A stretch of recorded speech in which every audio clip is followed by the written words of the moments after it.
Hello and welcome to a very special episode of Funbearable. I am Brad Rohr. I'm Ray. Think of a nickname. Manta Ray. Don't stop now. Oh, now that's all that's in my head. Oh no, I'm Ray Sea Urchin. No, I don't want to be one. Hi, I'm Ray Turtle Power Harrington. Nice. And I'm Ground Chuck Staton. Ground Wow. Chuck's one of them. That's Yeah, pretty good. yeah. That's top of my head.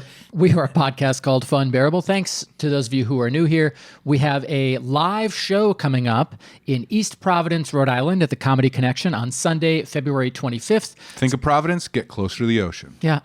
It's going to be a night of stand-up, sketch, some improv, all kinds of comedy. Just a super fun night. And only a little bit of improv, don't worry. Yes.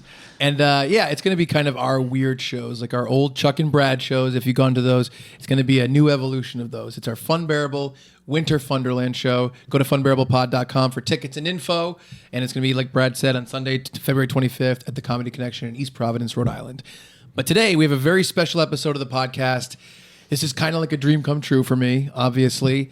We've talked about the Ninja Turtles in the past in the podcast more than once. Yeah, I'd say more than 100 times. Yeah, and I love the Ninja Turtles. I'm a child of the 80s. I was born in 1984, so I was big into the original Ninja Turtles cartoon series. And I was begged, some would say, to moderate a panel at Rhode Island Comic Con 2023 with all the original voices of the Ninja Turtles from the cartoon, as well as April O'Neil. And we're just going to go right to the panel right now. Stick around if this is the first time you're checking us out, and come check out a little piece of the podcast afterwards. We're going to close it with some good talks. But I had a lot of fun with these guys. I appreciate their candor and their warmth. They were so sweet, and enjoy that panel. Hey everybody, how you guys doing today? Are you enjoying your time at Rhode Island Comic Con?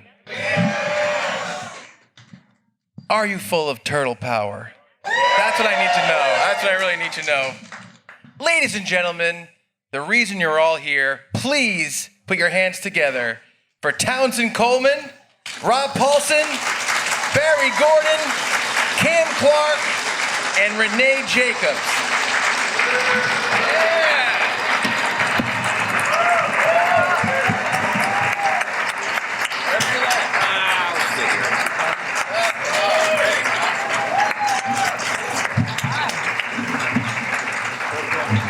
I'm gonna sit here. Hi. Wow, where are you? This happens at my age. Oh my God! All the time. It's an old combat accident. Well, thank you all for lowering your entertainment standards for us. That's very sweet of you. How's everybody doing today? Well, yes, this is great, isn't it? Oh my God.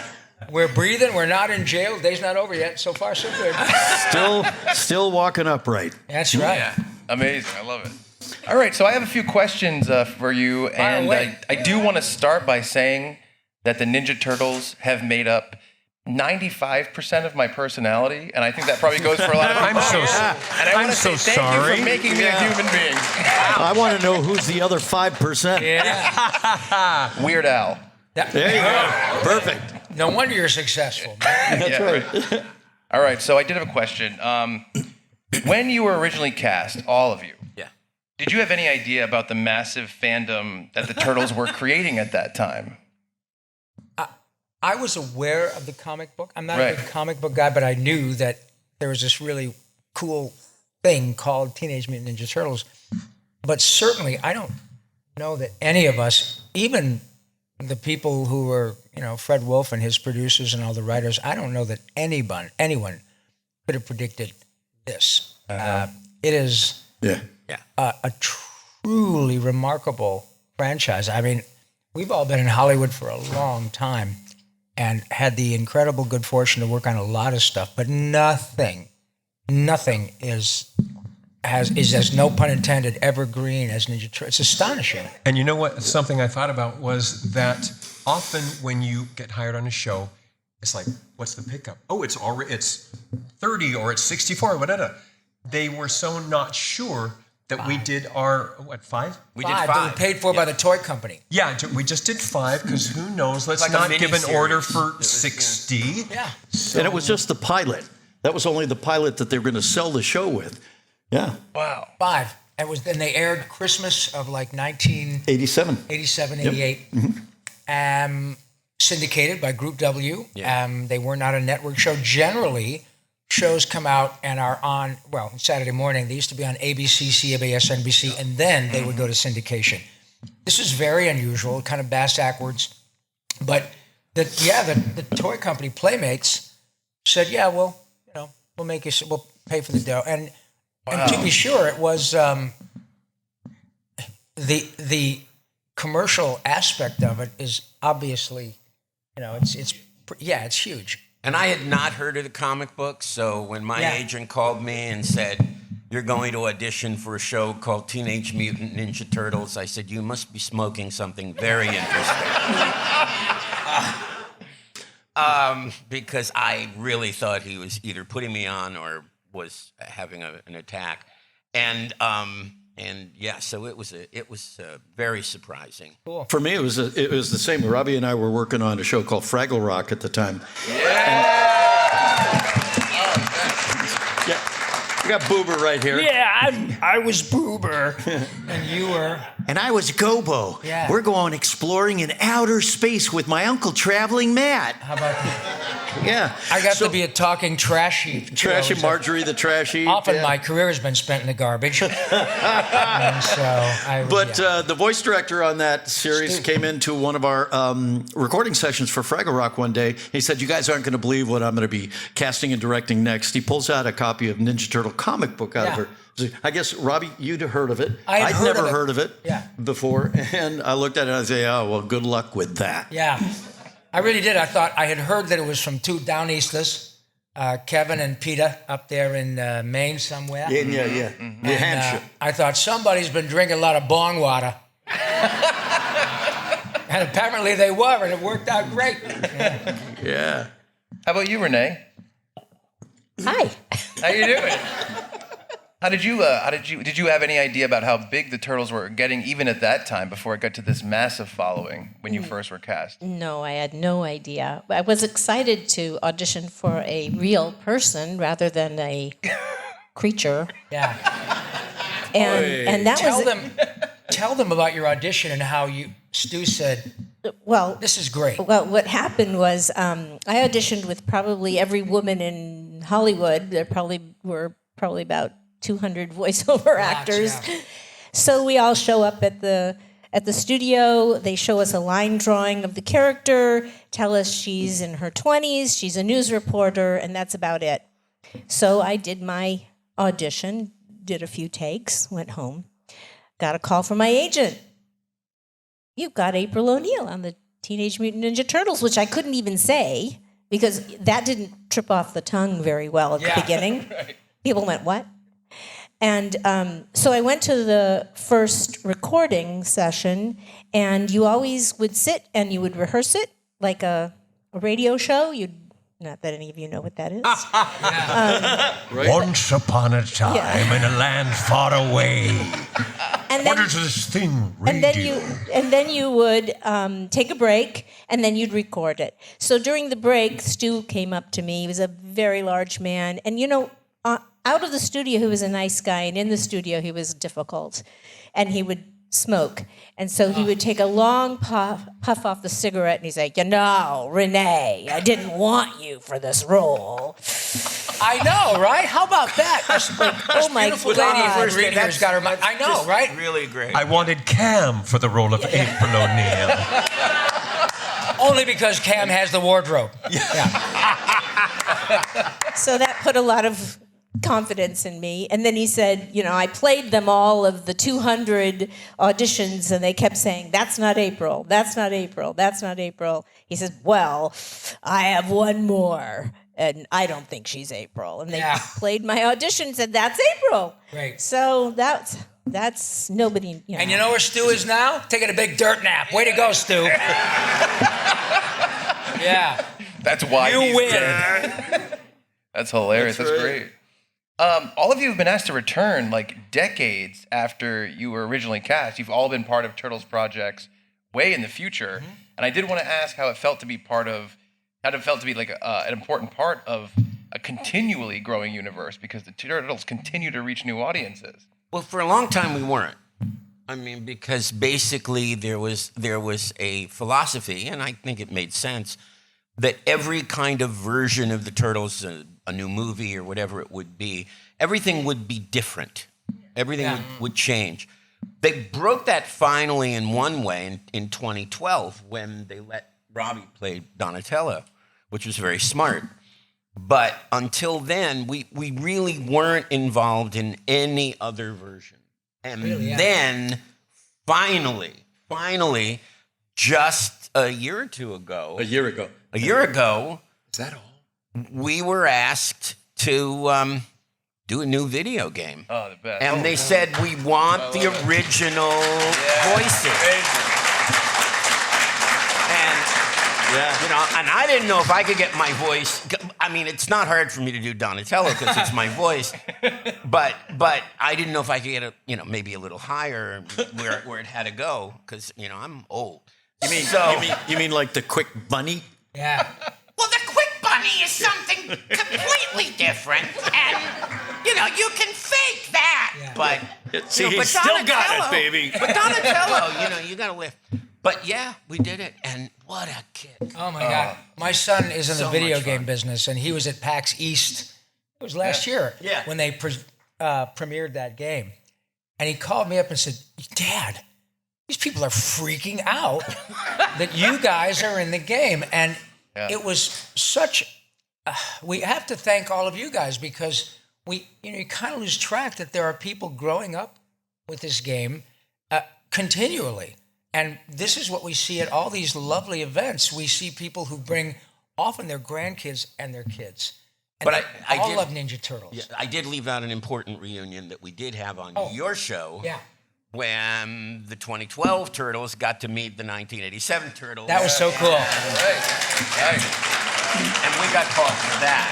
And that was a joy. And Robbie's original Raphael on our series and his Donatello on the 2012 series got to have this great scene together where he was talking to himself. It was awesome. I gotta say that the breakthrough, other than that, was, and more deep for me, was the commercial.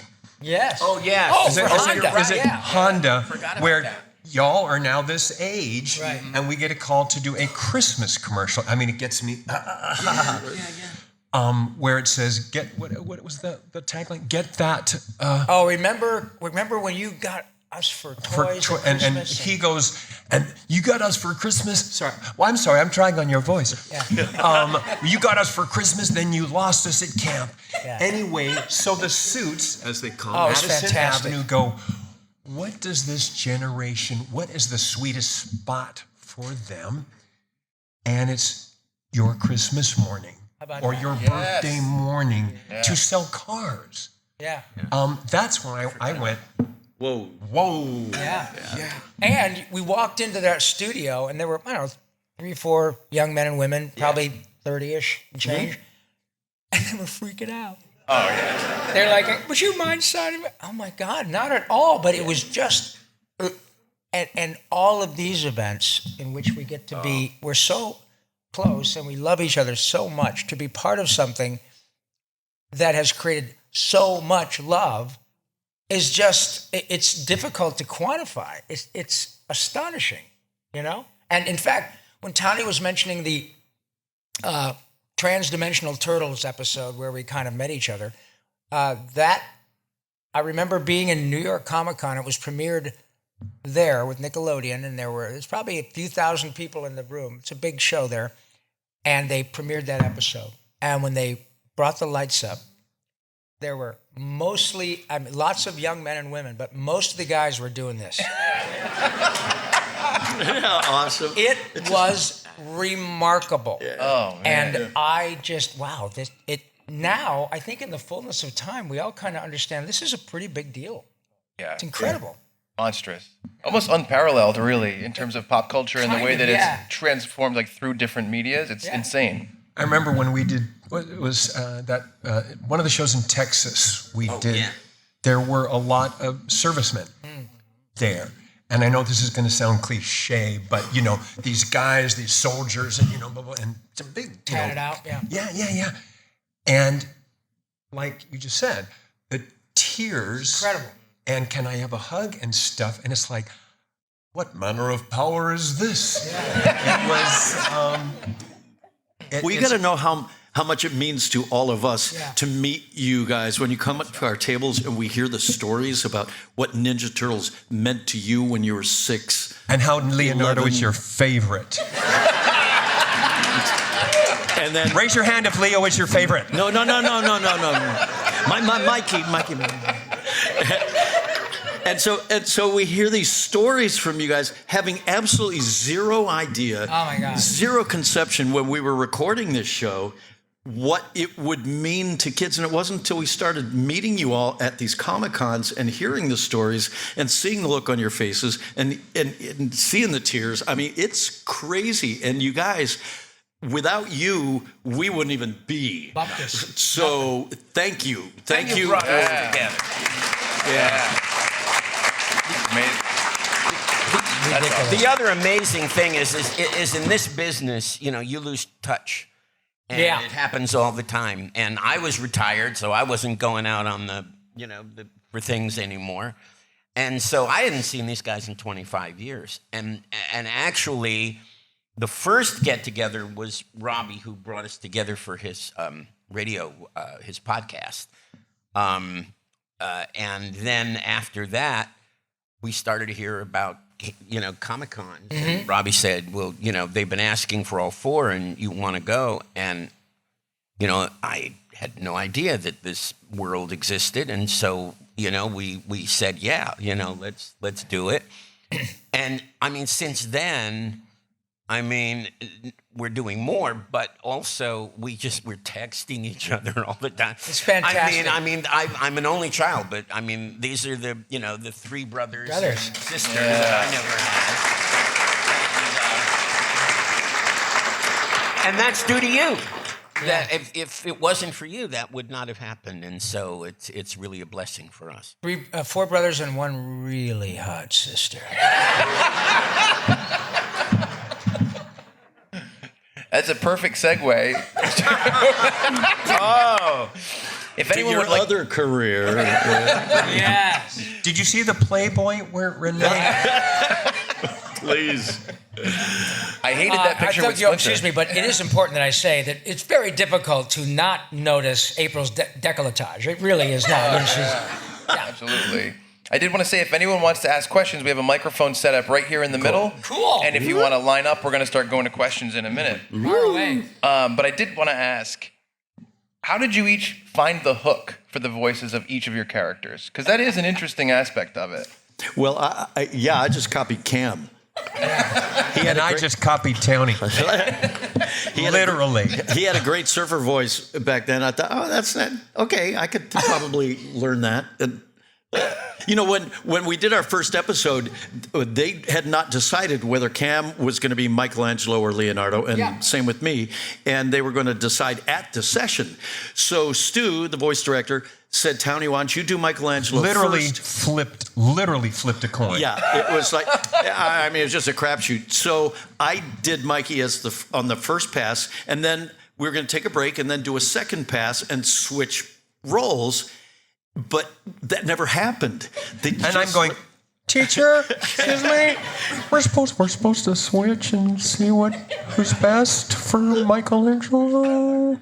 Yeah. So when I auditioned, they had used Sean Penn from Fast Times at Ridgemont High as the prototype for Michelangelo. That's perfect. Yeah, so they wanted kind of a surfer dude, and that's where I started. Yeah. That's amazing. Renae, how about you? Yeah. How did you find what you did? Well, how was your Sean Penn impersonation? There were a number of female reporters that were starting to become popular, Lisa McCree and different people who were on TV. So I just modeled them after the morning shows that I used to watch, getting dressed in the morning. So, and it was really cool to be able to do that role. And, you know, like you guys have said, people come up to me, especially women, and say, April O'Neil inspired me to become all these different things, go into the military or become a doctor, become a lawyer, become so many things. And they were not in families where they encouraged the women to think beyond things. They didn't think they could attain those things. And so April was an inspiration to a lot of young women, which makes me so proud. We, you know, the little voices didn't do much for those girls. But April did. Yeah. That's amazing. And I have no answer for that. That's great. I have no answer for that question. It was just my voice. So there was no hook at all. I just talked. Well, and I got to tell you, and this is something that Renae would not do on her own, but I have to tell you, you not only did Renae inspire a generation of young women to push and reach farther, certainly the apple didn't fall from the tree. Your beautiful daughter is a... Oh, hello. Yes. Yeah. Ariel, Renae and David's gorgeous superstar daughter is just won, what, Lawyer of the Year? Well, she was a DA. Prosecutor. Yeah, she's at the LA DA's office, and she's a prosecutor. And she just won a huge. She just won a huge case. Check this suit. out. Do you guys know the actor Danny Masterson? Right. My daughter put him in prison. My daughter put him away. Thank you. Isn't that great? So talk about my mommy was April O'Neil, and she told me there's not a goddamn thing I can't do. Good for you. That's amazing. Good for you, honey. That's amazing. We got. I think we will start going to the questions. How you doing, buddy? Hi, my name is Ryan McKenna. I was a huge Turtles fan when I was growing up. I'm 37 now. My question What the hell's wrong with you? Trust me, I know. I met a lot of younger people. My question is, what did you like the season 8, 9, and 10? The darker season, or did you prefer the lighter touch of Turtles? Wait, I have to tell you something. Go ahead. So whether you guys know this or not, but every season the suits would come in and say, "This year we're not doing that funny stuff. You guys have to make this serious. So stop it." And so the first few episodes of each season, it'd be serious. And then they'd leave, and then these guys would start throwing the sand around in the sandbox again. But they were darker. That's true. Yeah, for sure. The better question is, what do you prefer, I think? I like the animation. Uh-huh. Better in season 8, 9, and 10. I just thought the animation was better. Yeah. They have more money. I mean, Right.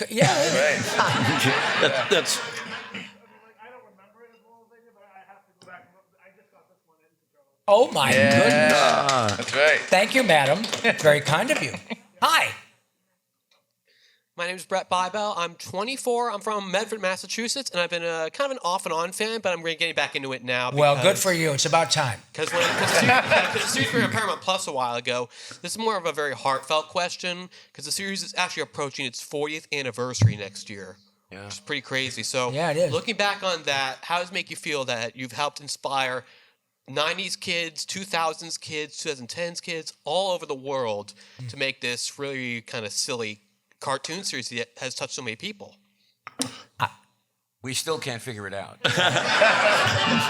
I'm being honest. I mean, it still stuns us, and we're still trying to figure out, at least I am, what was it about the show that did that? And, I've gotten a chance to talk to some people, and some people have talked about the fact that, it had a moral message, but it was still funny and it was relatable because the characters seemed human and real. And so there were a lot of different elements, apparently, that somehow came together to produce some magic. But if you ask me what it is, I couldn't tell you. I think part of it is David Wise who was the story editor at the very beginning and created so much of what we are, came up with the idea for the different bandana colors and the different personalities for each of us. And it was that somehow the 4 different personalities, as well as April, gave kids a choice about who they could relate to. And I kind of never caught on to that early on, but many years later, in talking to you guys, I realized how brilliant that was right from the very beginning. People get very protective of, oh no, I'm a Donatello guy. I'm a Michelangelo girl, and I totally get it. It is a very specific thing, and like it is a kind of a, I mean, it's kind of like John, Paul, George, and Ringo. Yeah. I mean, when kids are born, I remember we never used to take my son to McDonald's when he was, little. It's just one day he said, I want McDonald's. And I know that there's advertising, but this is not dissimilar. I don't know how it happens, but we get people our age who bring their 35, 40-year-old kids. And our age, 42? Yeah. 42 Canadian, which is about 65 U.S. Oh, that's good. That's great. Thank you, buddy. I don't know. Well, all of us, obviously, it is an impossibly difficult thing to quantify what it means. We were in Abu Dhabi last year, and talk about, we're with these lovely people there were quite a few of them, right?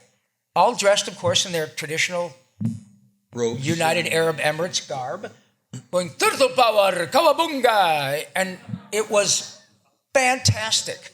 And now I got to tell you, we fly a lot, and when I'm flying into New York or LA or Miami, I think, holy shit. I bet that virtually every house I'm looking at has at least heard of Teenage Mutant Ninja Turtles. Oh, yeah. And it's remarkable. I mean, okay, now I'm not going to be able to fly ever again without looking out the window, counting the houses, and who knows the turtles. Thank you. Thanks a lot. The only problem is that none of them are Leonardo people. So there's that.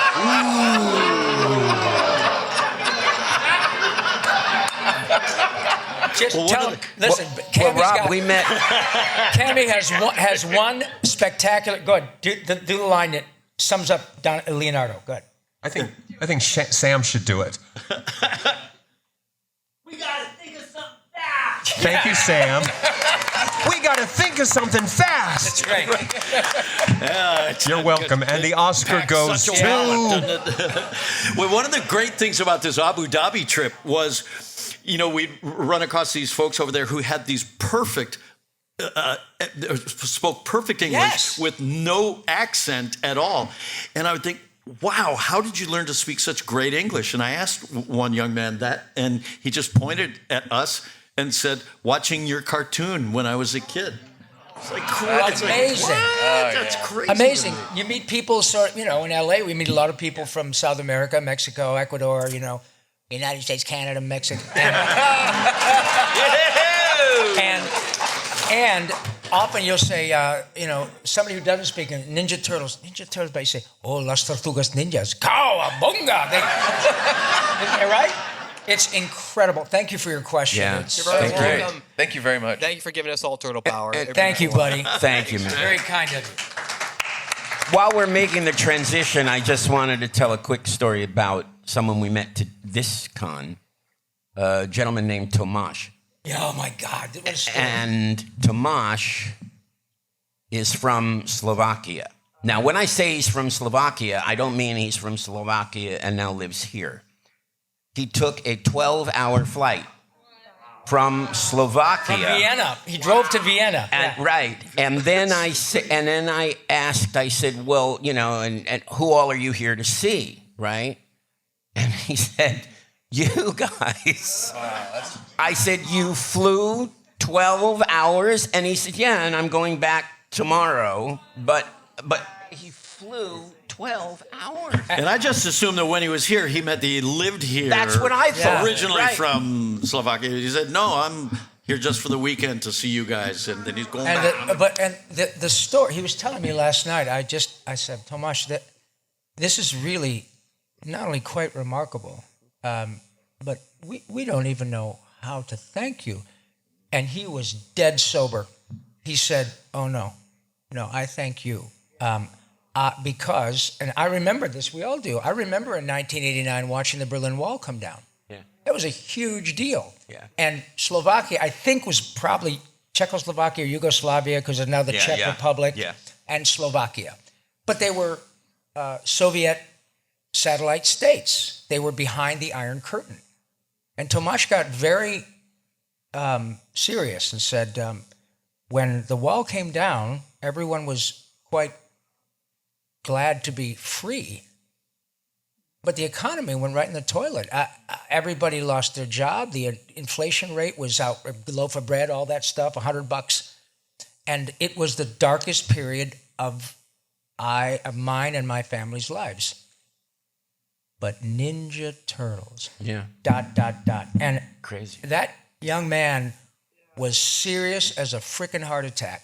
And what these guys are talking about, that he would do that for this, and it meant so much to him that he could not stop thanking us. Are you kidding me? Yeah. So it's a big deal. Yeah. Hi. That's awesome. Follow that. No, I'm just kidding. Nice to see you, Mingo. What's your name? Well, I guess it's Mingo. Yes, Brian Mingo. I'm 29. Hi. From New Bedford, Mass. Hey, Brian. New Bedford. How you doing? Very good. Yeah, a little bit. I'm sorry, pal. I'm just a big turd in a punch bowl. I can't. You could say he's shell-shocked.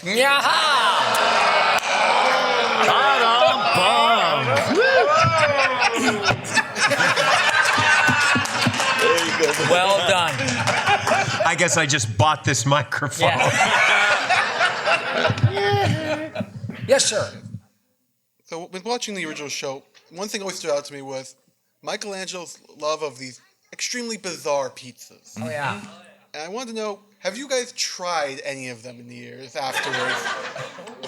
In reality, right. In reality, no. Michelangelo's favorite pizza is anchovy and hot fudge. Well, I'm not a big anchovy fan, and probably not a lot of hot fudge on a pizza for me. But I know that there are YouTube videos out there that I have not seen, but I heard that they actually go ahead and try all the different pizzas throughout our entire series. Wow, that's what? Yeah. But pizza! Thank you very much. Thank you, buddy. Yeah, have you been down to see Maurice LaMarche? Oh, yeah. How about that? I was just at your panel with the Twisted Tunes. Oh, great. Thank you. Well, he's, a Ghostbuster person, so well done. Thank you, Mingo. Amazing. Hi. I'm Brian Thompson. I'm 35. I'm from Mount Holly, New Jersey. Nice to see you. Yes, see you too. Yes, and I met you the other week. Remember? So. Was I an asshole? No, you weren't. No, you weren't. Yes, still. These guys don't tell me right away. Well, I have Kim to thank for telling me about this, by the way. Yeah, my question for you is, other than the main Turtles in April, what are some of your favorite side characters you did on the series that you had the most fun doing? Oh, one of my favorite. Townie did. He did the Rat King, which I love. Yeah, I love doing Rat King and Usagi Yojimbo and Muckman. Yeah. And apparently I was a character named Razar, which I had no recollection of doing until we went in to record for the new Turtle game, Shredder's Revenge. And they said, yeah, and you're Razar. And I'm like, I don't think I did that. They said, no, you did it. And I'm like, well, do you have a reference? Because I don't remember what he sounds like. And so they played it for me, and it was me. Yeah. But it was a voice I had no recollection of doing. So, I don't know. I did a character called Zach, who was like a little kid who wanted to be the Fifth Turtle right? episode. Yeah, That's and right, then yes. I think, and these guys did Bebop and Rocksteady. Well, yeah, but I mean, we weren't side characters. I mean, I'm not gonna put us in that, position. I don't know if this gal is in the room, but she brought up a picture for me. A lot of you have given us your private goodness. artwork and stuff, and it's just amazing. She has a picture of Leo with this blobby guy. Are you? Anyway, this big blob, and I'm like going, oh, I don't know who that is, but thank you, And she goes, and I can't remember the name. That's, blobbity blah from The Mask. Yeah. Oh. So, which Robbie was. And I'm going, if you say so. Right. Right. Yeah. I mean, it's just the whole experience. Often folks say, what was your favorite memory? The whole 9 yards. Yeah. I mean, you're working with people whom you choose to be your friends, and your job is to be creative and excited and leave it on the screen, and then you get to go around to these places and you go home exhausted from saying thank you. Mm-hmm. Jesus Christ. It doesn't get any better, man. I will tell you my favorite moment. Go ahead. My first cartoon show was a remake of oh shit. Johnny Quest, and I'm cast as Haji. Canceled.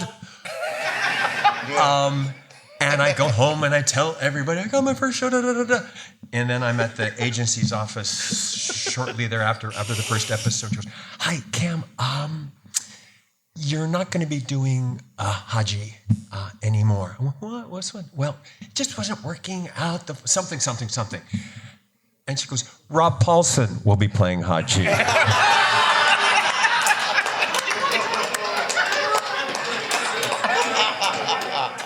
Here, let me take care of you right now. Here's a 20 spot. It's a 20 spot. Keep you quiet. But that also happens all the time. I mean, all of us have been replaced. Rob Paulsen replaces everyone. That's what he's saying. Basically, that's really where it's going. I can't tell you how many times I've been replaced by Rob. Yeah. This is part of the bit. It's like actually a badge of honor. But all of us have had the incredible good fortune of working on a bunch of stuff. And like Barry said, this whole opportunity to get Renae and all of us together pretty regularly throughout the year, 3 or 4 times anyway, it's just like a giant dollop of impossibly sweet whipped cream on a career that none of us would have thought that we'd still be having. Hollywood's pretty difficult, and the fact you got a bunch of people here who, we were the entertainment at the Last Supper, so we're, Jesus, what a party that was. And it was great until we did karaoke, and then, Judas got up and he did Backstabbers, which I thought was really, for Judas, I thought, my God. But my poor attempt at comedy aside, we really...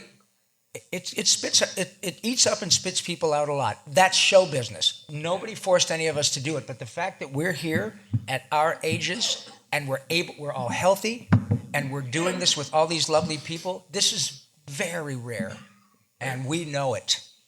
Yeah. So thank you. Amazing. And thank you for making my childhood amazing, by the way. Thank you. Pleasure. And I'm so sorry to say this, but this is going to have to be the last question because we are approaching 5 p.m. But you can come to our tables and ask whatever. Yeah, and you ain't got to buy nothing. No. Just come on down to the tables if you want to. You ain't got to buy nothing. Just come on if you want to say hi. Awesome. I'm at table 27. Yes. Go ahead. So am I the last question? This is the last question. Okay. I just want to make sure I had a question. What's your name? My name's Alonzo. I'm an alcoholic. Oh, wait, no. My question actually related to another 80s comic that got turned into a Saturday morning cartoon that a few of you worked on called The Tick. Yeah. Oh, yeah. And I was just wondering if you guys had any favorite bits you had from going into those characters on that. What a show. What a killer show. Townie just carried that whole freaking thing. It was really incredible, yeah. Well, it was such a riot to do. And, of course, Robbie was Arthur in seasons 2 and 3. Cam was Deflator Mouse. Very unfortunate one. But, oh, my gosh. I mean, we had such a great cast and so many. The writing on that show was insane. Unreal. The scripts were laugh out loud funny reading them. Ben just incredible job. And I got to say that Kay Lenz, who played, for those of you who know the show, American American Made, who I had huge crush, a huge crush on when I was a teenager until I realized I didn't have a crush on her. Well, you had a crush on David Cassidy. Yeah, that's what I meant. I meant on your husband. Yeah. Because we also fan geek. Totally, man. As well. I got to meet Barbara Eden today and Paul Williams today. And How I'm like, about that? and I'm going, wait, I'm sounding like them because I'm saying, I had every one of your albums. And so we are not unlike you guys and have. Yeah, no kidding. Hey, let me tell you, and certainly no diss to Robbie, but when I was cast. Oh, please diss Robbie. But because they had I was not the original choice for the Tick. It was actually Ben Edlund who did the voice know that. of the first episode. He wrote it. Well, he wrote it and created the character and the comic books and all that stuff. But so I was walking the picket line on the writer's strike with Ben, and he told me this story. I had no idea. Yeah, and he said, well, I was the Tick on the first episode. And they decided that I wasn't right, and I really didn't feel like I was right. But he said, but it was my dad who said, you're not the Tick. And I'm like, oh my gosh, that's brilliant. And his dad was the one who actually drew the original. Are you kidding me? His dad drew the logo for the Tick, Yeah. So I show up, and it was Mickey Dolenz from the Monkees who was playing Arthur for that season 1. And I was such a huge Monkees fan. Sure. I mean, when I got to meet him for the first time, and I'm like, this is so weird. It's like all of a sudden I'm 12 again, playing, drum. But here I'm the superhero, and he's my sidekick. Yeah. It's like, it was so crazy to me. It was like these boys are saying. But then he was on Broadway.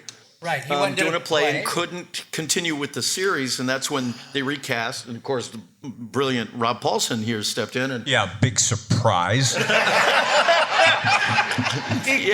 Dolenz is pissed off that I replaced him. Because he also played Haji. Right, that's right. So thank you for that. The Tick was just like, that's amazing. Thank you, man. And don't count your weasels before they pop, dink. We're wrapping it up, right? Yeah. Can we do a turtle power on 3 with everybody? Oh, please. With all you guys. I'd love nothing more. Yeah, let's do it. Okay. Let's stand.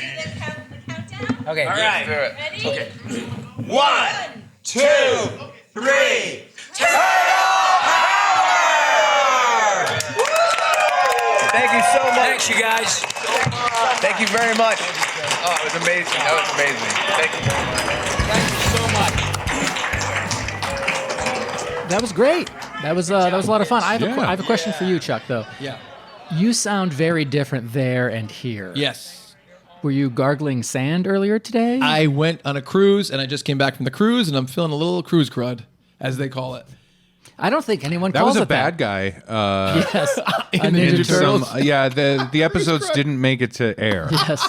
But Cruddy Cruiser was there. No, it's cruise crud, dudes. And he has he throws starfish. And he's always like the big ships rolling up, and it's like, okay, it's at the beach. Nothing could go wrong now. Oh no, it has wheels. Yeah. Right? And then they did that whole thing. Comes out of the thing. Yeah. But yeah, it was a great panel. They were super nice. I had Was it called met the Terrordrome? The Technodrome. Technodrome. Yeah. I Sorry. had met Cam. Terrordrome is Public Enemy, right? I don't know. Welcome to the Terrordome. I had met Cam Clarke before. He's one of the voices that was on the panel because I was dating someone, and she was actually moderating a panel in Pennsylvania, and I met him then, and he was super nice. And actually, he's the person I said, he said, yeah, we're coming to Rhode Island Comic Con. And I said, oh, all of you guys? Yeah. I said, I'd love to moderate the panel. And he's like, that'd be awesome if you did that. And so I reached out to Rhode Island Comic Con right then, way early. I thought you said someone begged you. Yeah, someone asked me. Begged, some would say. Yeah. And then it turns out you went to multiple people and just absolutely weaseled your way, some would say. There's two sides to every story. Knees on the ground, lips on the shoe, and you are just like, please let me do the panel, please. And then we get here and you're like, they begged me to do it. I said no. They got 3 of the turtles on the phone with me. I was like, I'm not doing it till I hear from Raphael. But yeah, no, it was super fun. They were really funny. You know, I know Yeah. Ray wasn't at the panel, but there was a moment where I said a big joke, everyone laughed, and then Cam Clarke dropped the mic. That was pretty good. That's great. Yeah, it was very fun. It was really. I don't like that you said I know Ray wasn't at the panel. Well, Like, I what do you mean, mean? like, 'cause Like I'm I wouldn't believe it or something? There's video proof. Yeah. Well, they can fake anything these days. Okay. But yeah, it was super fun. It's super cool that I have this. I have a question for both of you, and it's really, this was a cartoon that we watched in our youth. Well, yes. It was just a cartoon, not real, in my child brain. Yep. How has your relationship with animation and animated shows and movies changed since we were little baby? I mean, I'm older than these folks. I had to make my Ninja Turtle figures out of corn shucks. Yeah. But Teenage Mutant Ninja Husks. Teenage Mutant Ninja Husks. Uh-oh, here comes Potato. it was clump of dirt. Brad, no. This is true. Brad had Ninja Turtles, and his parents got him one and his brother one, so he only had a total of 2 of them. That's all of them. It's no not- bad guys. It's not true. I thought you said that. I had 2 turtles, and my brother Brent, 2 years older than me, had 2 turtles. No bad guys. No bad guys. Now, see, I only had 2 turtles, and then I met this lovely homeless woman in New York one Christmas. And so we got into some stuff. I don't want to get into it. Yeah. Right. There was legal stuff involved. But at the end of my trip, I ran into her one more time. Good. And I gave her one of my turtles to remember her. I Right. can't remember her name. No. They say it? Pigeon lady? I think she might be dead. Yeah, I think she is. But yeah, it was a lovely gift, and I remember her looking down at a Leonardo and just really confused because I wasn't going to give up my Donatello. No. He does You don't machines. give up Don't the even Donatello. Longest reach. He's a bow staff. Yeah, But I thought whatever. I thought your parents didn't let you play with Ninja Turtles because they were abominations. No, that's something that's something they're of the devil. that's something Chuck made up and tells people as though it's a fact, and he knows he made it up. No. It's one of his many patented Chuck Staton lies. No. Hold on. There's not even a clever name for him. Hold on. Okay, ready? Chuck Truths. Okay, you just went on that tirade, right? Tirade. We're gonna shift the camera. How did your parents feel about He-Man? All right. Shift the camera back. Now I'll say, Wait, why was He-Man an abomination? there are competing stories here. One is the Bible. That was so good. That was so Hold on, I'm sorry. I am so thirsty. I have to crack this. I don't drink soda, and I want to hear about this, but I want to quench myself. I don't drink soda, and we are at Chuck's home, and I asked if I could have this. It is Dr. Pepper strawberries and cream, which I didn't know they were doing. 0 sugar. It's good. I liked Dr. Pepper a lot, and recently I was like, ooh, a Dr. Pepper would be delicious. So I'm kind of excited. I don't drink soda, so I might Can I tell you something about that real quick? like shit my pants and pass out. I don't know. Before you drink that, I'll tell you this. Dr. Pepper is very flavorful. Yeah. They kind of like pulled the flavor back and they added some strawberry, but it's not super strong of a flavor. I think it's Yeah. really good. It's very light and really good. What It's- do you think about it? It's good. It's weird because I like. Hold on. Oh yeah, baby. I never get that sound anymore. I just Are we doing an ad? Burped. Oh, it smells very strawberry. What the hell was that? It smells like I'm candy. ashamed to know you. Click in the You want to talk about what's an abomination? idea of the crack in the burp. This so fast. It smells like candy. It's good. It Yeah. really. Welcome to ASMR. I mean, with that's Renae. something. Yep. It's a very unique flavor. Yeah. The cream. Don't forget the cream. I got it. You know what the problem is? I never drink soda. Yep. And I think I had like a Diet Coke, one of those little mini cans before a show. It was in a green room recently, and I was like, oh yeah, I haven't had that, and I cracked. Oh, it's because I had a headache, and another comic You want caffeine? was like, oh, you should have a Diet Coke, and so I tried. It did work, which was I like Diet Coke a lot. troublesome. But this is oh, now I'm getting Dr. Pepper, but the front end of this thing is very sweet. I was gonna say, I think Diet Coke is a much harsher bubble than that is. That to me is a lot softer. It is a soft bubble. It's a soft bubble. You want a soft bubble? Drink some Mountain Dew When Zero Sugar. if you ever wonder if I was like a complete baby when I was a child, no wondering needed. Yeah, I would always complain that soda hurts my throat, and I wouldn't drink it. That's true.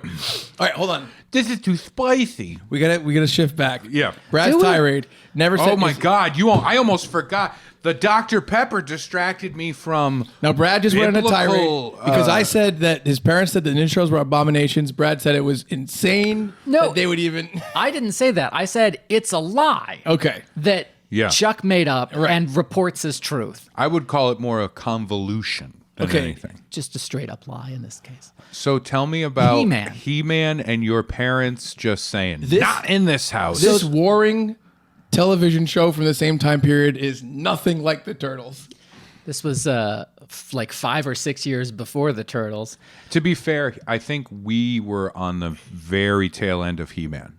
I remember He-Man when I was extremely little, but then it went away almost immediately. I had to carve He-Man out of clay. Yeah. So my mom at the time, this is what I remember. I said, can we watch He-Man? The toys, blah, blah, blah.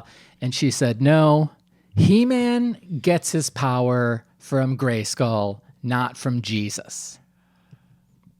It's a thing that is said in the Midwest. However, fast forward. Thing that was said in the Midwest. Oh, yeah, I'm sure there were other parents saying this I nonsense. don't think there were other people in the Midwest going, He-Man doesn't get his power from Jesus. So later, I teased my mom about this, and she said, I don't remember saying that. I said, you absolutely did. She said, we just didn't want to buy you the toys, so we didn't let you watch the show. And I mean, it's just a weird thing that, it was a lie that He-Man is an abomination. So anyway, now I worship Grayskull. It is ironic because you do seem like if it was like a live action show and Skeletor was like, I got to get out of this crazy cycle of abuse that I'm in, and I'm gonna be an everyday guy and like quit his Grayskulling and like got a job, like that one episode. Yeah, I think Brad is a bit of an undercover. And then Skeletor? And then Skeletor yeah. gets out. He has his job. He's like, Yeah. I miss He-Man. I gotta find someone who's just like him. Same build. No, I think it's like I think it's more like Same quality of haircuts. Same build. He same said willingness that. to do what That was is so right cutting. and just. It was intended to be. I think it's You get your motherfucker. I think it's more of maybe a situation that Skeletor missed that weird floaty creep with the hat. Orko. That was my name on, Yeah, that was my I- nickname I- on the cruise. weird floaty creep. Yeah. Hey everybody. Griffin Newman does the voice for Orko in the new He-Man. Which is Oh, why I know okay. that. Yeah. That's cool. But yeah, animation, our relationship, Yeah. relationship to it has changed over the years, and Our also, animation ship. and also like what is being put out vis-a-vis animation is very different from Yeah. the 80s and 90s. It's funny. I feel sometimes a little bit guilty because someone's like, did you watch this thing? Did you watch this? Of like really well done anime or really done, well done animated movies. It is harder for me to get into animated stuff now. Like I'm happy to get into Spider-Verse. You know what I mean? Like Sure, I'm into yeah. that, but I or also Ninja Turtles Mutant Mayhem. that's true. But see, it's Turtles is a thing I love already, and Seth I Rogen. read Brad's letterbox and it said too much mayhem. Yeah.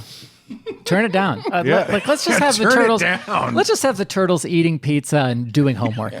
Your review of the By the way, the only reason Brad likes the Turtles is the pizza eating. Now this I get. Yes. Right? And your review of Christian Slater's movie from the early 90s, Pump Up the Volume, was no thanks. Yes. Right?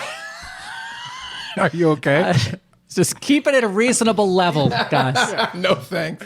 No thanks. House Party, I'll call the police. You shitty review. House Party 2, oh, they're back at it again. I'm calling the police again. House Party 3, and he writes, this time it's personal. I'll say, like, if there is a role in life to play, it is an annoyed neighbor. Oh my god. Oh yeah. Especially all of those people of color partying. No, people of any color partying. Oh, okay. All right. Don't abide. Yeah. Green. Just eat your pizza in silence, like I'm doing. I mean, they've got it wet, dark, and damp, so that I get. Yes. I understand that. Their closest friend is a rat. This all tracks. This all tracks for me. Guys, I think I'm a Ninja Turtle. Terrified of normal humans. Normal humans are terrified of me. Oh yeah, you are like a. Sorry, it's too funny to say. A sewer dwelling. No, say it. No, you are a poorly aging mutant ninja turtle instead of teenage.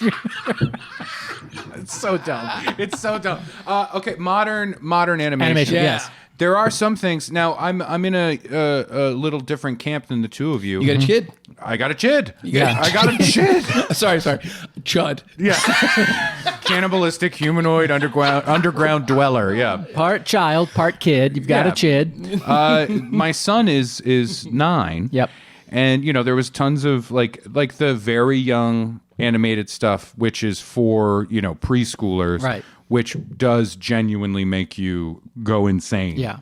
It's oh my god, you know what I mean? You get the songs stuck in your head and all that stuff. But as he's gotten older, there's more animated stuff that he's really enjoyed. I tried showing him some of the Ninja Turtles stuff, like the original series. I tried showing him the real Ghostbusters. Ooh, okay. Yeah. I think it's just like even watching it back, I'm like, oh yeah, it's slow, right? Like it is much slower because we were just used to that and we were fine with it, and now it has to be a faster pace. I think that applies to film and television across the board. Love making. I was very. I cannot slow. imagine that you're getting faster. No, as a child, I was very slow. I took my time. It's so ridiculous. But I would say there's been a couple of things that have really stood out. The one I have to give like a real good job to. Hardy. That was very hardy. Yeah. No, it is Avatar: The Last Airbender. Yes. I was, Finn wanted to watch it. It was on that's my son, and it was on Netflix. Yep. I was like, okay, and I like to, whenever he starts something new, I'll watch a couple episodes with him because I'm a responsible parent. I'm not one of those parents that's like, I don't know, YouTube is the babysitter. Yeah. Mm-hmm. Oh no, my kid wants to do a horrifying, horrific thing because they saw an influencer do it, stuff like that. Yeah. But anyway, I had to talk my cat out of doing the cinnamon challenge today. Oh no. That next door neighbor's cat, Cinnamon. Yeah. Tried to get a mouthful of it. So coughed everywhere. And you're like, I'll show you, Rosie. Yep. So he started watching the show. And at first I was like, this is fun. I get it. The elements, let's do the thing. Mm-hmm. Yep. But it really crept in. And I remember looking at Finn and going like, hey, can you only watch this like with me? You know what I mean? Yep. Like I want to watch it too. Yeah. And I got invested. Yep. And I bet. I don't know. Have you seen Avatar: The Last That Airbender? was a lockdown show for me. That was post 2020 heartbreak, and so I drowned my sorrows in this fictional universe. Yeah. You went in with a heart of stone like Zuko. Mm-hmm. But then you learned to love again. No. Then I left as the cabbage seller. Oh, my cabbages. Yeah. Yeah.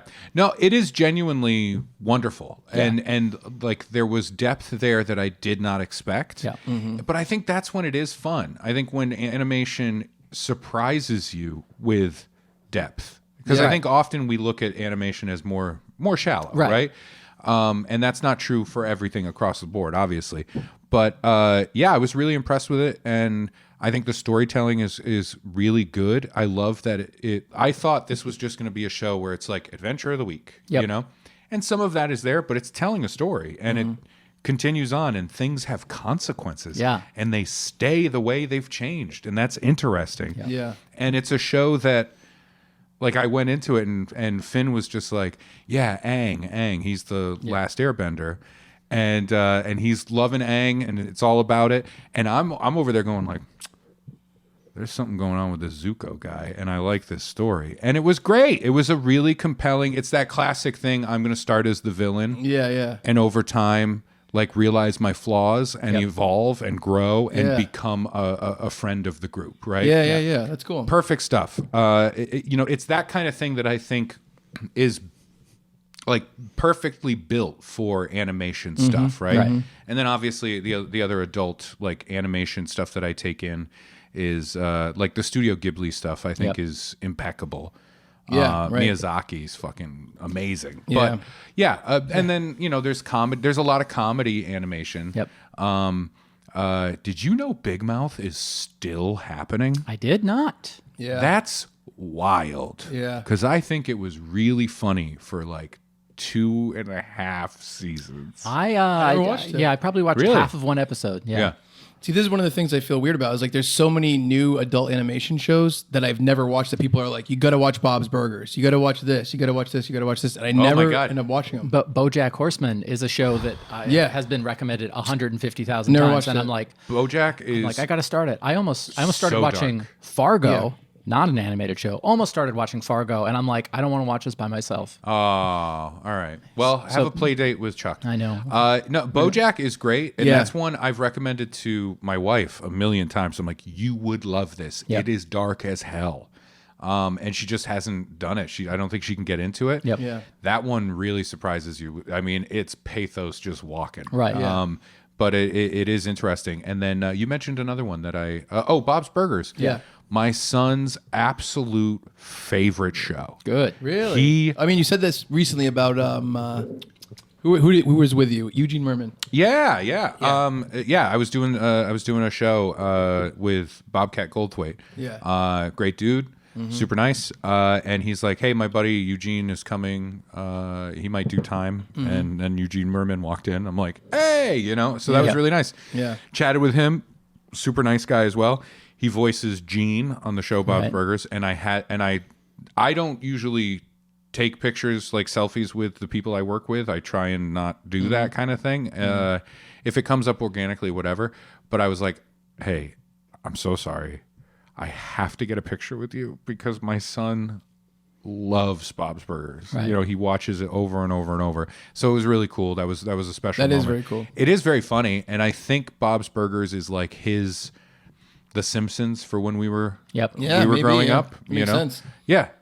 I don't like he likes the idea of The Simpsons, but doesn't really connect with it. Right. I get that. I think for sure. The Simpsons is still on because of what it was. You know. Yeah. But he loves Bob's Burgers, and I think the show's great. I think the writing is super fun. I think the sense of comedy that's there is really wonderful. So yeah, I think there's. Oh yeah, for sure. There's a world for it. It is tricky because I think an animated show now, I think it takes a little time to figure out what it is. Yeah. Does that make sense? For sure. Whereas what we're talking about with Ninja Turtles, it's just like that's what that is. Right. You know what I mean? For sure. I mean, that was a specific time in television history and marketing history. Yeah. Where they kind of like changed and pivoted towards that, and there was a bunch of shows. But yeah. I just I watched Robotech when I was a youth, and that kind of like that was a dramatic action mecha series, and people died.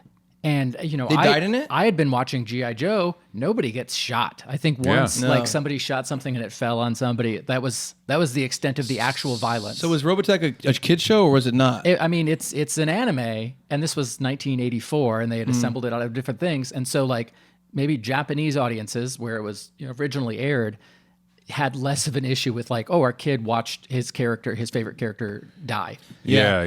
Because Turtles. The Foot Clan in the comic books is just people. Yep. But they made them into robots for the show so that they could kill them, and it's not a big deal. Yep. Yeah. So it's it is weird. Like I think I think culturally, like anime. I'm not a big anime person, right?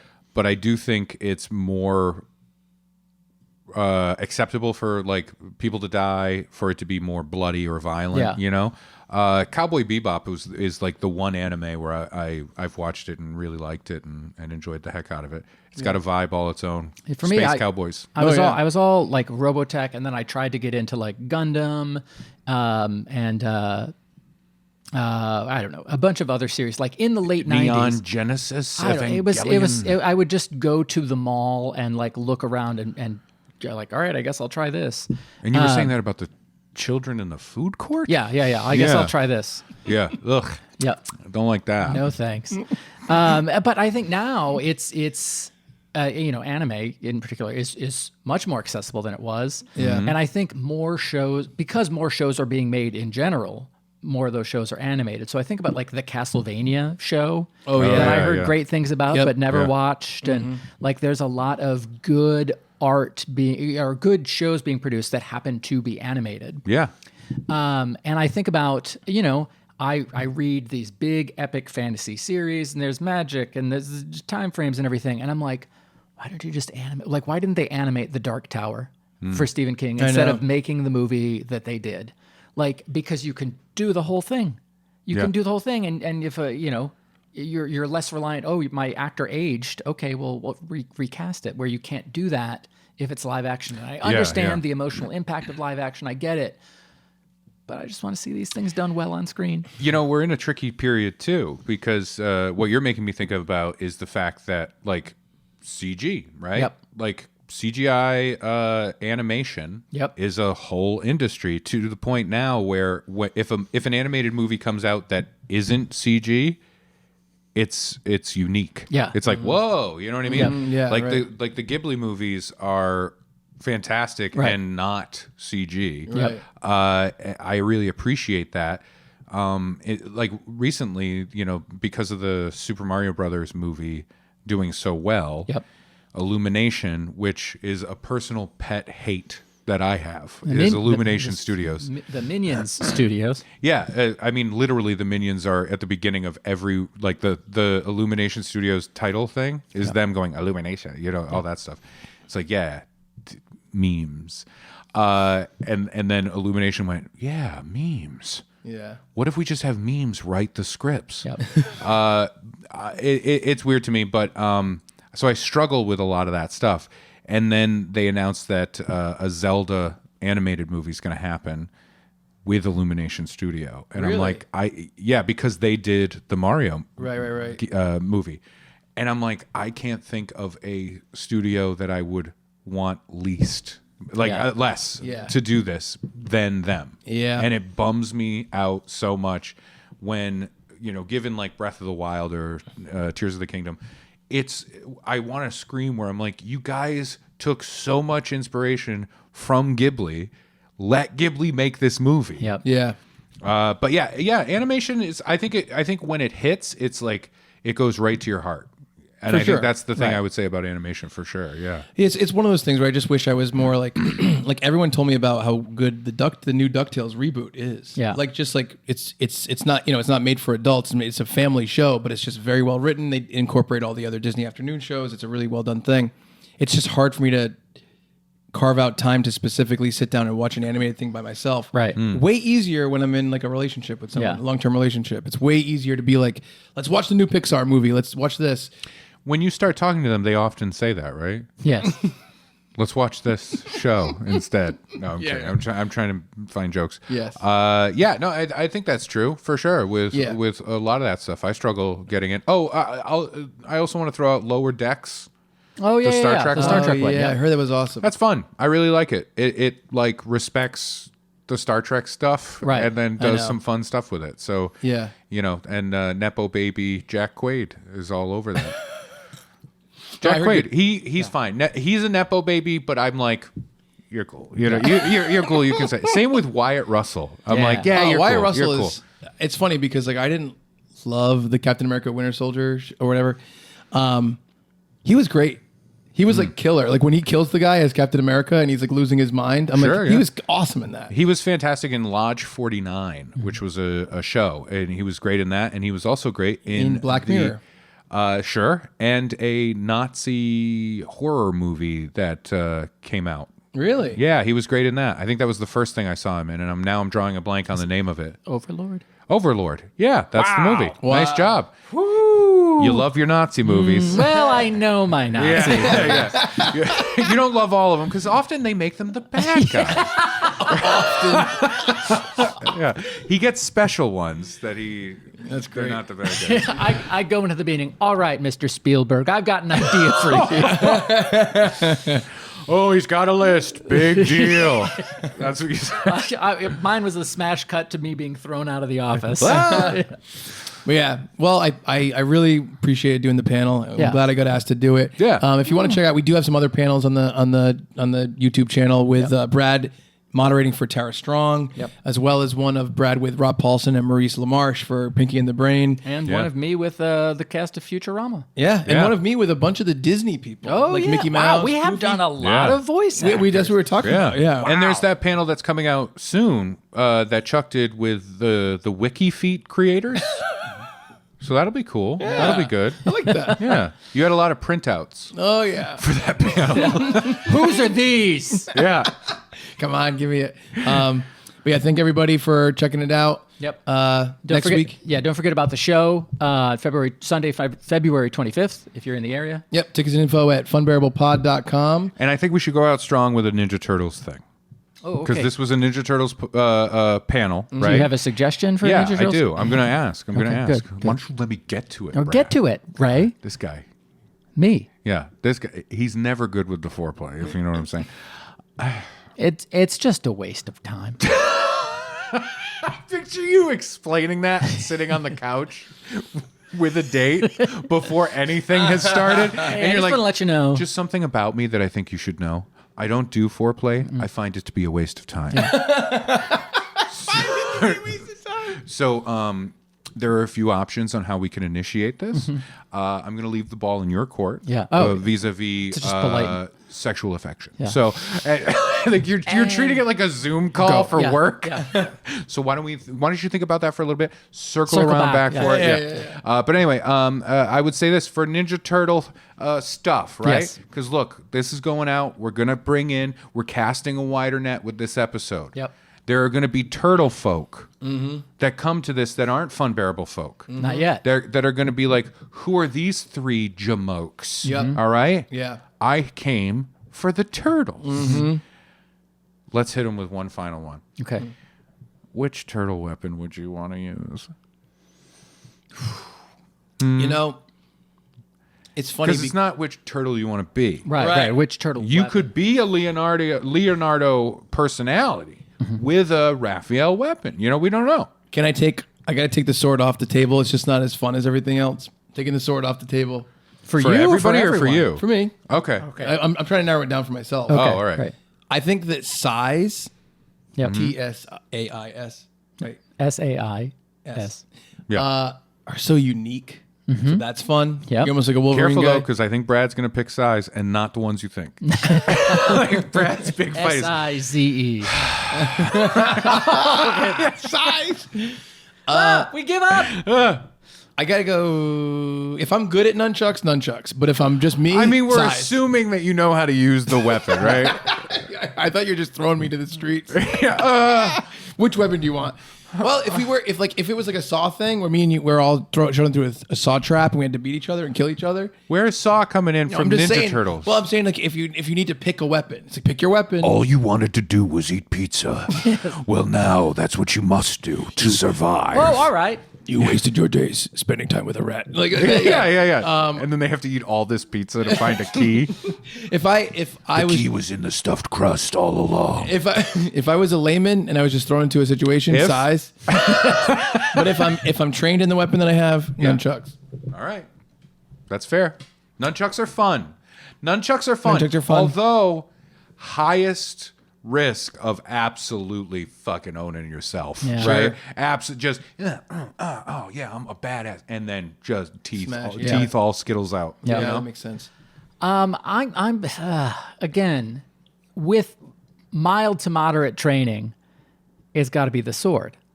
But if I'm just me, if we step outside and they're like, "Hey, you guys have to defend the city. Here's weapons," it's got to be the bow staff, because that to me, I can be dumb and use the bow staff, but being dumb and using a sword is going to really result in probably one of you two, losing an arm when I'm goofing around. Yeah. Now, see, I feel like the bow staff, like I'm tempted to do that because when I was a kid, I loved Donatello. Yeah. that was Really? my turtle. Yeah, but this Donatello's your turtle? This is I don't know anymore, but this isn't what turtle you would be. This is what yeah. weapon. Why are would be you so Donatello. surprised? Because Donatello's like the nerd. So I'm surprised you gravitated towards that. I liked that he was an inventor. And Doc Brown? No, Donatello. Like Doc Brown. Sure, yeah. But Yeah. he was always like doing cool stuff, and he could fix things. I liked taking stuff apart and putting it back together. And the bow staff was appealing to me. I liked how you could be like whack, whack, whack, whack, Yeah. you know, Yeah. Oh. but then also use it as a tool for Sure. other moments. Okay. Yeah. You know, when you gotta pole vault over one, you stick it in the end of a building so you can launch to the other building, which is totally what I would do. I mean, in the games, which are as important to me as anything else, I think Donatello is the best with the bow staff. That's Yeah, the there you best. go. It's the biggest reach. You Yep. jump off of it and vault, like you mentioned. Yeah. So you're still going with the vault, the bow, or no? I mean, it's tough though, because at the end of the turtle day, Yep.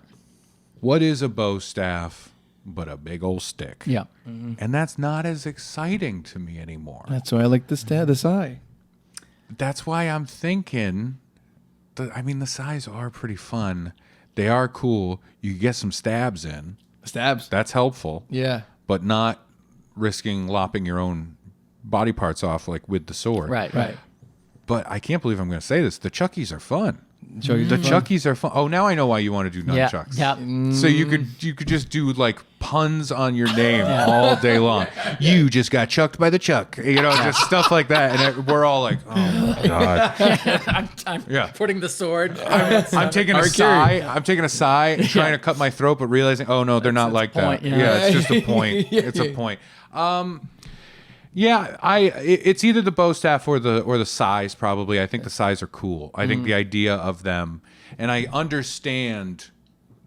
Being a layman, I understand the use of that. It's basically, hey, punching swords. Yeah. Yeah, exactly. I got punching swords. Exactly. You know, less reach though. Yep. That's the downside. True. Closer. Yep. That's bad. Can I just like gun? Can I say gun? Yeah. Can I say a gun? It's a good weapon. Is that possible? I don't know how about ninja he April is. O'Neil with the power of journalism? Yes. Exposing the truth. Yeah. Pen is mightier than the sword. Ah, good point. The Fifth Estate's gonna take you Yeah. down. Oh, and we should say before we go, if you do want to check out a turtley episode, we had Casey Jost on. That's right, Who yeah. is one of the writers of the upcoming next live action Turtles movie with Colin Jost. Yeah. And he told us all the behind the scenes dirt. Check it out. We'll link it in the Some YouTube good description. dirt, quality dirt, Good dirt. Yeah. Good dirt. real Yeah. quality dirt, Red good wreck, Red dirt. good You wreck. say that? I did. It looked good. Yeah. All right. Well, thank you all so much for sticking around to the end of this episode. Last thing, Oh, all right. I think the turtles should be fighting some more modern enemies. Uh-oh. You said Durst earlier. Yeah. Yeah. What if the turtles took down the Jinx? That'd be amazing. Robert Durst. Yeah. What if they took down Robert Durst? That's hilarious. What did you do? Got beat by the turtles. Right? Yeah. That would be amazing. I want to see. I want to see season 5 of Yes. True Detective. Yeah. And it's very like True Detective meets like the last Ronin Ninja Turtle story, right? Gritty. Yep. Real gritty. Yeah. Bring back McConaughey. Bring him back saying nonsense. So Raphael can be like, huh? Yeah. Right? Like just the whole most of the show is McConaughey going, time is a flat circle. Yep. And then just Raphael going, huh? Yeah. But yeah, why not? Why I not? love the idea of that. How about a gritty? We see them fight crime. I want to see them solve a crime. Yeah. I want to Turtles. see detective turtles. Yeah. Well, what if, I mean, you could do a Heinous thing. crimes.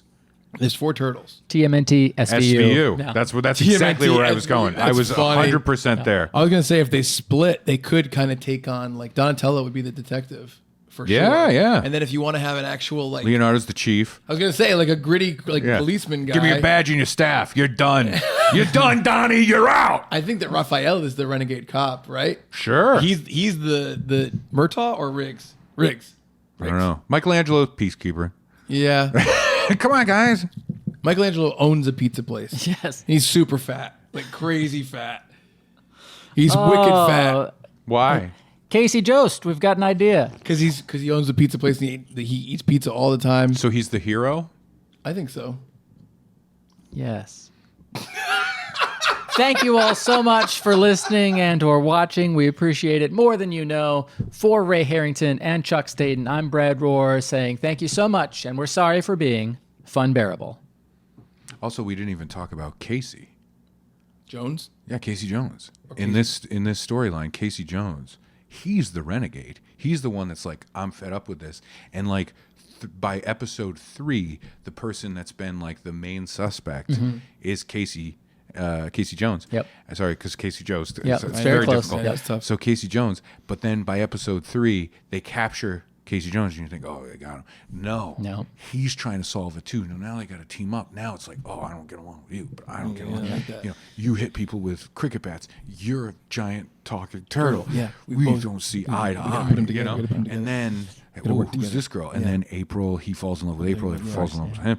It's a whole thing. The turtle wants April too. Yeah, right. And then they find out who did the crime Probably by the- episode 6. probably the Shredder. But it's a it's a 10-episode season. By Right. episode 6, it's like we know the Foot Clan did this Yeah, stuff. right. But What's gonna who's in happen charge before of them? episode? Who Yeah, watches the yeah. Watcher? Yeah. Yeah, exactly. Oh, it's a shred.